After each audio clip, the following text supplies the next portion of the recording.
వీక్షించేటువంటి ప్రేక్షకులకి ఈ యొక్క పరాభవనామ సంవత్సరంలో కర్కాటక రాశిలో జన్మించినటువంటి వారికి ఏ విధంగా ఉండబోతుందో తెలుసుకునే ప్రయత్నం చేద్దాం. ఈ రాశి వారికి ఆదాయం 2, వ్యయం 11, రాజ్యపూజ్యం 4, అవమానం 7. కాబట్టి ఈ కర్కాటక రాశి వారు వీటిని బట్టి ఎక్కువగా శ్రమ పడితే తప్ప ఫలితాలు పొందలేనటువంటి పరిస్థితి అనేటువంటి విషయాన్ని గమనించాలి. ముఖ్యంగా గమనించినట్లయితే ఈ కర్కాటక రాశి వారికి ప్రధానంగా అష్టమ రాహువు, అలాగే భాగ్యస్థానంలో శని సంచారము, ఈ కారణం చేత గతంలో వలె అనారోగ్యంతో కొంత ఇబ్బంది పడడం ఈ కర్కాటక రాశి వారికి జరగబోతుంది. అలాగే శని కొంతవరకు అనుకూలంగా యోగించబోతున్నాడు. భాగ్యశని ప్రభావం అంటే అన్ని అవకాశాలు దగ్గర దాకా వచ్చినట్టే వస్తాయి, కానీ అవకాశాన్ని జార విడుచుకుంటారు. అది స్వయంకృతాపరాధం కావచ్చు, దైవానుగ్రహం లేక వల్ల కావచ్చు, లేదా ఇతరుల యొక్క మోసపూరితమైనటువంటి చర్యల వల్లనైనా కావచ్చు. కానీ ఏది ఏమైనప్పటికీ కూడా నష్టం జరగబోతుంది కదా. కాబట్టి ఇటువంటి నష్టాలని దైవానుగ్రహం చేత మాత్రమే నివారించుకోగలుగుతాం అనే విషయాన్ని గుర్తుపెట్టుకొని దైవానుగ్రహాన్ని నిరంతరం పొందే ప్రయత్నం చేసినట్లయితే మంచి శుభఫలితాలు ఈ కర్కాటక రాశిలో జన్మించినటువంటి వారు పొందుతారని చెప్పవచ్చు. ముఖ్యంగా మే 31వ తారీఖు వరకు కూడా మిథున రాశిలో గురు సంచారం చేస్తున్నటువంటి ఈ కారణం చేత ఖర్చులు అధికంగానే ఉంటాయి, కానీ సద్వ్యయం అవుతుంది. అంతేకాకుండా ఈ మే 31వ తారీఖు లోపల తీర్థయాత్రలు సందర్శించడం, మఠాధిపతులు, పీఠాధిపతులు, కుటుంబ పెద్దలు, మత పెద్దల యొక్క ఆశీర్వచనాలు పొందడం, ఏదైనా శుభకార్యాలలో ఎక్కువగా పాల్గొనడం, ఇతరులకి మీరు వాలంటరీగా సహాయ సహకారాలు మీ వంతు అందించడం, తద్వారా కొంతవరకు యోగాన్ని పొందగలుగుతారని చెప్పవచ్చు. ఈ యొక్క చేసినటువంటి వాలంటరీ సర్వీస్ ఏదైతే ఉంటుందో అది భవిష్యత్తులో మిమ్మల్ని ఆపద సమయంలో కంచుకోటలాగా కాపాడుతుంది అని విషయం మర్చిపోకండి. ఇక జన్మరాశిలోనే మీకు జూన్ 1వ తారీఖు నుంచి అక్టోబర్ 30వ తారీఖు వరకు కూడా జన్మరాశిలో గురు సంచారం చేస్తుండడం, ఈ కారణం చేత ఒక రకంగా చెప్పాలి అనంటే ఈ జన్మరాశిలోనే సంచారం చేస్తున్నటువంటి కారణం చేత పాండవులు రాజ్యభ్రష్టత్వం పొందడం జరిగింది.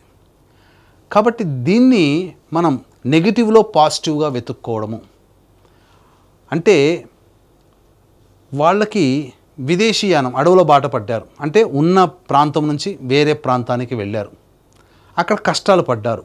దీన్ని మనం పాజిటివ్గా ఎలా తీసుకోవాలి? విదేశీయానము, విదేశీ విద్య, దూర ప్రాంతానికి వెళ్ళాలనే కోరిక, అక్కడ స్థిరపడాలి విదేశాల్లో అనే కోరిక ఎవరికైతే ఉంటుందో అటువంటి కోరికని మీరు సంచారం జూన్ 1వ తారీఖు నుంచి అక్టోబర్ 30వ తారీఖు వరకు జన్మరాశిలో సంచారం చేస్తున్నటువంటి గురు ప్రభావంలో కలుగుతుంది.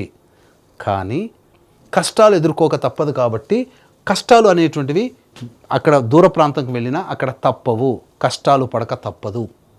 దానికి మనస్సుని నిశ్చయం చేసుకొని ముందడుగు వేయండి. వీసా రావాలనుకునే వాళ్ళకి ఈ సమయం అనుకూలంగా ఉండబోతుంది, వీసా లభిస్తుంది. లేదా విదేశీయానానికి వెళ్ళాలనుకునే వాళ్ళకి జూన్ 1 నుంచి అక్టోబర్ 30 వరకు అక్కడ మీకు శాంక్షన్ అయిపోతాయి. అన్ని విధాలుగా మీకు అనుకూలంగా ఉంటుందని చెప్పవచ్చు. ఇక అక్టోబర్ 31వ తారీఖు నుంచి జనవరి 24వ తారీఖు వరకు సింహరాశిలో సంచారం చేస్తున్నటువంటి కారణం చేత కర్కాటక రాశి వారికి అన్ని విధాలుగా అనుకూలమైనటువంటి కాలము నవంబర్, డిసెంబర్, జనవరి 24. ఈ కారణం చాలా అద్భుతం. ఇది యోగమైనటువంటి ఫలితాలను ఇస్తుంది.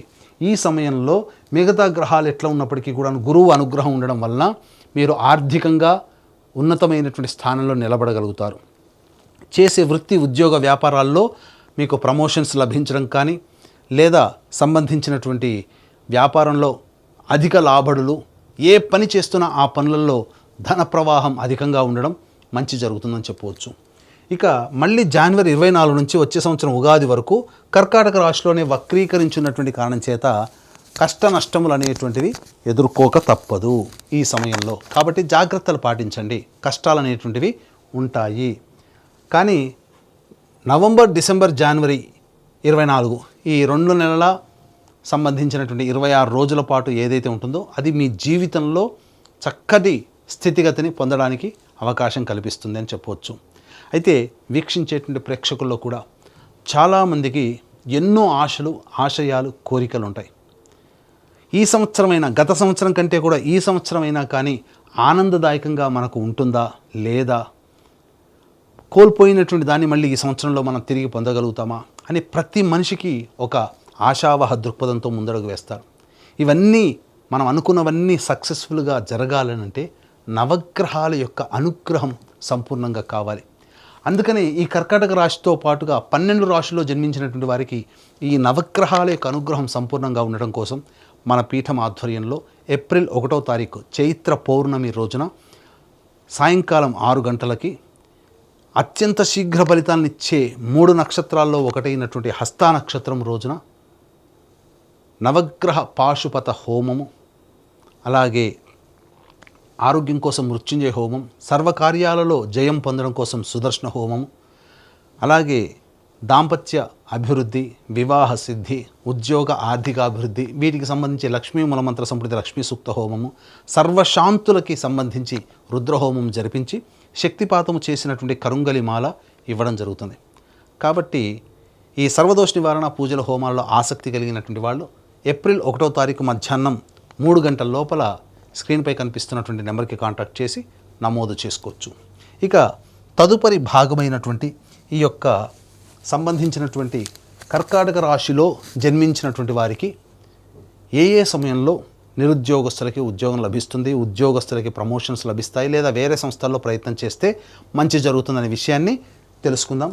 ఈ కర్కాటక రాశిలో జన్మించినటువంటి వారికి 17 సెప్టెంబర్ నుంచి 17 అక్టోబర్ వరకు ఉన్నటువంటి కాలము, అలాగే 16 డిసెంబర్ నుంచి 13 జనవరి మధ్య ఉన్నటువంటి కాలము, మరియు 14 ఏప్రిల్ నుంచి 14 జూన్ మధ్య ఉన్నటువంటి కాలము చాలా అనుకూలము. ఈ సమయంలో మీకు తప్పకుండా ఉద్యోగం లభిస్తుంది, ఉద్యోగ అభివృద్ధి కలుగుతుంది, మీకు ప్రమోషన్స్ కానీ కోరుకున్న చోట బదిలీలు కానీ జరుగుతాయి. కేంద్ర రాష్ట్ర ప్రభుత్వ ఉద్యోగస్తుల వారికి సంబంధించి ఈ సంవత్సరం సామాన్యమైనటువంటి ఫలితాలు పొందుతారని చెప్పవచ్చు.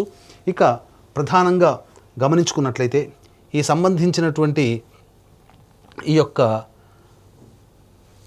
కుజగ్రహ సంచార ప్రభావం కర్కాటక రాశి వారికి ఏ విధంగా ఉండబోతుంది, 2 ఏప్రిల్ నుంచి 10 మే వరకు ఉన్నటువంటి కాలం ఏదైతే ఉంటుందో ఇది ప్రధానంగా ఆస్తి వ్యవహారాలకు సంబంధించి, గతంలో తాలూకు చేసినటువంటి పనులకి సంబంధించినటువంటి చర్చలకి, వీటన్నిటికీ కూడాను సమయం అనేటువంటిది ఉంటుంది. ఈ సమయంలోనే ఆస్తికి సంబంధించినటువంటి, న్యాయకు సంబంధించినటువంటి వివాదాలకు సంబంధించి, అలాగే విదేశీయానం, విదేశీ ఉద్యోగము వెళ్ళాలనే ఆలోచనకి శ్రీకారం ఈ సమయంలో చుట్టబోతుందని చెప్పవచ్చు. ఇక 11 మే నుంచి 19 జూన్ మధ్య ఉన్నటువంటి కాలం ఏదైతే ఉంటుందో ఈ సమయంలో ప్రధానంగా మీలో ఆత్మవిశ్వాసం పెరుగుతుంది. కాకపోతే ఎదుటి వాళ్ళని తక్కువగా చూడడం అనేటువంటిది ఈ సమయంలో ఉండడం వల్ల మీరు అనుకున్న దానికంటే తక్కువ ఫలితాలు పొందుతారు. కాబట్టి లౌక్యంతో వ్యవహరించి అందరితో కలుపుకొని పోయే విధంగా మీరు సంయమనం పాటించినట్లయితే ఈ సమయాన్ని కూడా మీరు అనుకూలంగా మరల్చుకోవచ్చు. ఇక ప్రధానంగా చూసుకున్నట్లయితే 20 జూన్ నుంచి 1 ఆగస్టు వరకు ఉన్నటువంటి సమయం ఏదైతే ఉంటుందో ఈ సమయం ప్రధానంగా అన్ని విధాలుగా కర్కాటక రాశిలో జన్మించినటువంటి వారికి సంపూర్ణమైనటువంటి యోగ కాలముగా చెప్పబడి ఉంది. ఏ ప్రయత్నం చేసినా ప్రయత్నంలో అన్ని విధాలుగా లాభదాయకంగా ఉంటుంది అని చెప్పవచ్చు. 1 ఆగస్టు నుంచి 17 సెప్టెంబర్ మధ్యకాలం ఏదైతే ఉంటుందో ఇది అంత అనుకూలమైనటువంటి సమయం కాదు. వృధా ఖర్చులు పెరుగుతాయి. అన్నిటికంటే మించి ఏ పని చేసినా ఆ పనులలో ఆటంకాలు అనేటువంటివి కలుగుతాయి. ముఖ్యంగా ఉద్యోగ సంబంధముగా దూర ప్రాంతానికి వెళ్ళాల్సినటువంటి పరిస్థితి ఎక్కువగా ఉంటుంది. ప్రయత్నాల్లో ఆటంకాలు ఎదురవుతాయి. 18 సెప్టెంబర్ నుంచి 11 నవంబర్ మధ్యకాలం ఏదైతే ఉంటుందో ఈ సమయము మీలో ఆత్మవిశ్వాసము తగ్గుతుంది. గృహంలో మార్పులు చేర్పులు చోటు చేసుకుంటాయి. ఆల్రెడీ అద్దె ఇంట్లో ఉన్నటువంటి వాళ్ళు వేరే సమయానికి అనగా వేరే ఇంటికి మారాల్సినటువంటి పరిస్థితి వస్తుంది. గృహంలో మరమ్మతులు అనేటువంటివి చేయిస్తారు. 12 నవంబర్ నుంచి 8 మార్చి మధ్య ఉన్నటువంటి కాలం కర్కాటక రాశి వారికి అత్యంత కీలకమైనటువంటి కాలం. ఈ సమయమే మీరు జాగ్రత్తలు పాటించాల్సినటువంటి పరిస్థితి. ఎందుకనంటే కుజస్తంభన అనేటువంటిది జరిగి ప్రధానంగా నష్టము జరిగేటువంటి అవకాశం ఉంటుంది. కాబట్టి ఈ నష్టం అంటే ఏంటి? పరంగా నష్టం కావచ్చు, కుటుంబ పరంగా నష్టం కావచ్చు.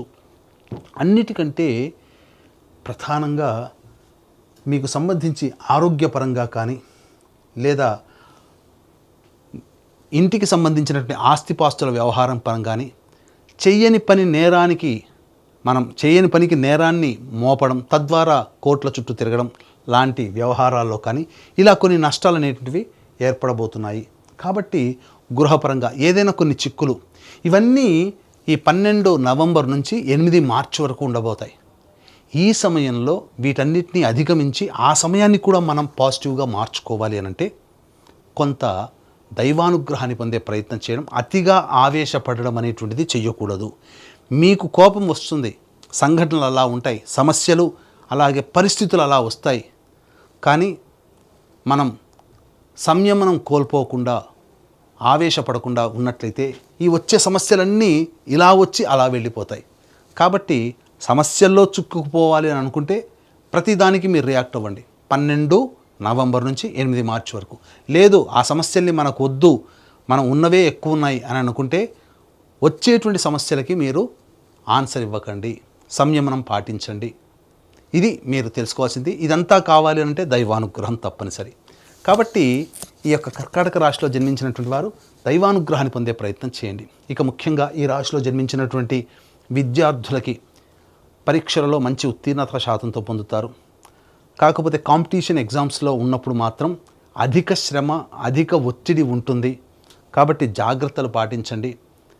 మీరు జ్ఞాపక శక్తి పెంపొందించుకోవడం కోసం యోగాని మీరు అభ్యాసం మొదలుపెట్టండి, ధ్యానం అనేటువంటిది మొదలుపెట్టండి. అన్ని విధాలుగా మీకు మంచి జరుగుతుంది. ఇక ఈ రాశిలో జన్మించినటువంటి క్రీడాకారులకి రివార్డులు, అవార్డులు గతంలో కంటే కూడా ఎక్కువగానే వస్తాయి.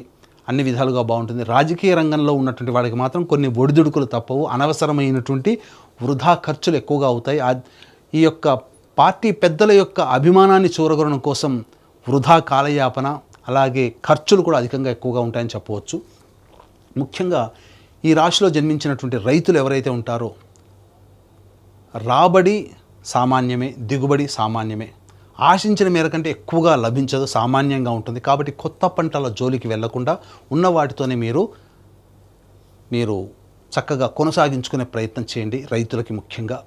ఇక ఏ రంగంలో ఉన్నటువంటి వాళ్ళకైనప్పటికీ కూడా ప్రధానంగా ఈ అక్టోబర్ 31 నుంచి జనవరి 24వ తారీఖు వరకు ఉన్నటువంటి కాలం కర్కాటక రాశి వారికి అత్యంత యోగ్యమైనటువంటి కాలముగా చెప్పబడి ఉంది. ఈ సమయంలో మీరు అన్ని విధాలుగా కొత్త వాటికి మీరు ప్రయత్నం చేస్తే మంచి జరుగుతుంది.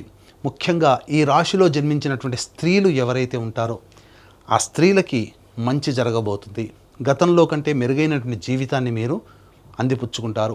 వివాహం కాని వాళ్ళకి వివాహం జరుగుతుంది. స్త్రీలు సంతానవంతులవుతారు. భాగ్యము పెరుగుతుంది. అనగా మీ మాటకి విలువ పెరగడం, మిమ్మల్ని గౌరవించే వాళ్ళు ఎక్కువగా ఉండడం, కాకపోతే మిమ్మల్ని ప్రేమగా పలకరిస్తూ మీ చేత అన్ని విధాలుగా సహాయ సహకారాలు పొందేవాళ్ళు ఎక్కువగా ఉంటారు. కాబట్టి మీరు అందరి పట్ల ఒకే రకంగా కాకుండా కాస్త తెలివితో వ్యవహరించి మీ సర్వీస్ని అవసరమైన వాళ్ళకి మాత్రమే, మీకు ఉపయోగపడే వాళ్ళకి మాత్రమే ఇవ్వడం ద్వారా మీరు కాస్త పైచేయి సాధిస్తారని చెప్పవచ్చు. స్థిర చరాస్తుల కొనుగోలు అనేటువంటిది జరుగుతుంది. కాకపోతే గృహంలో ముఖ్యంగా ఈ 12 నవంబర్ నుంచి 8 మార్చి మధ్య కాలంలో గృహంలో అశాంతి చేకూరుతుంది. ఆస్తులు నష్టము, విలువైన ఆభరణాలు, వస్తువులు దొంగలించబడతాయి. కాబట్టి జాగ్రత్తలు పాటించండి. ఇక ఈ రాశిలో జన్మించినటువంటి కళారంగంలో ఉన్నటువంటి వాళ్ళు, అలాగే ఈ printing and electronic media, social media, నాటక రంగము, సినీ రంగంలో ఉన్నటువంటి వాళ్ళు, నటులకి ప్రధానంగా ప్రజాదరణ బాగుంటుంది, అవకాశాలు వస్తాయి. కానీ ఎన్ని అవకాశాలు వచ్చినా మీరు ఆశించినంతటువంటి ధనాన్ని మాత్రం మీరు పోగు చేసుకోలేకపోతారు. కాబట్టి నామమాత్రమైనటువంటి ఫీజుతో మీరు పనిచేయాల్సి వస్తుంది. కానీ మిగతా అన్ని రంగాల్లో ఉన్నటువంటి వాళ్ళకి, అనగా ఈ సినీ రంగంలోనే మిగతా అన్ని రంగాల్లో ఉన్నటువంటి వాళ్ళకి అవకాశాలు రావడం, మీ పేరు ప్రఖ్యాతులు పెరుగుతాయి. ధనం అనేటువంటిది లేకున్నప్పటికీ పేరు ప్రఖ్యాతులు అనేటువంటిది మీకు అది భవిష్యత్ పెట్టుబడిగా భావించి మీరు ముందడుగు వేసే ప్రయత్నం చేసినట్లయితే కళారంగంలో ఉన్నటువంటి వాళ్ళకు కూడా అన్ని విధాలుగా బాగుంటుంది అని చెప్పవచ్చు. అయితే ఈ యొక్క కర్కాటక రాశిలో జన్మించినటువంటి వారికి సమస్యలు అధికంగా ఉంటాయి అని చెప్పడం జరిగింది. కాబట్టి ఈ సమస్యల పరిష్కారం కోసం ప్రతిరోజు గరికతో గణపతికి అష్టోత్తర పూజ చేయడం, హనుమాన్ చాలీసా రోజుకి 8 సార్లు పారాయణించడం, ఈ విధంగా ఒక 21 రోజుల పాటు మీరు నియమం పెట్టుకోండి. ఆ 21 రోజుల్లోనే మీ సమస్య పరిష్కారం అవుతుందని చెప్పవచ్చు. దీంతో పాటుగా నవగ్రహాల యొక్క అనుగ్రహం సంపూర్ణంగా ఉండాలి, తద్వారా మీరు మంచి జరగాలనే సదుద్దేశంతో మన పీఠం ఆధ్వర్యంలో ఈ యొక్క సర్వదోష నివారణ పూజలు, హోమాలు ఏప్రిల్ 1వ తారీఖు రోజున జరపడం, కరుంగలి మాల తద్వారా మీకు అందరికీ అందించడం, ఇవన్నీ మీకు చేరడం ద్వారా మీ కుటుంబంలో సుఖము, సంతోషము, మీ మాటకి విలువ పెరగడం, అన్ని విధాలుగా యోగదాయకంగా ఉండాలి అని ఆకాంక్షిస్తూ సర్వం శ్రీ ఉమామహేశ్వర పరబ్రహ్మార్పణమస్తు.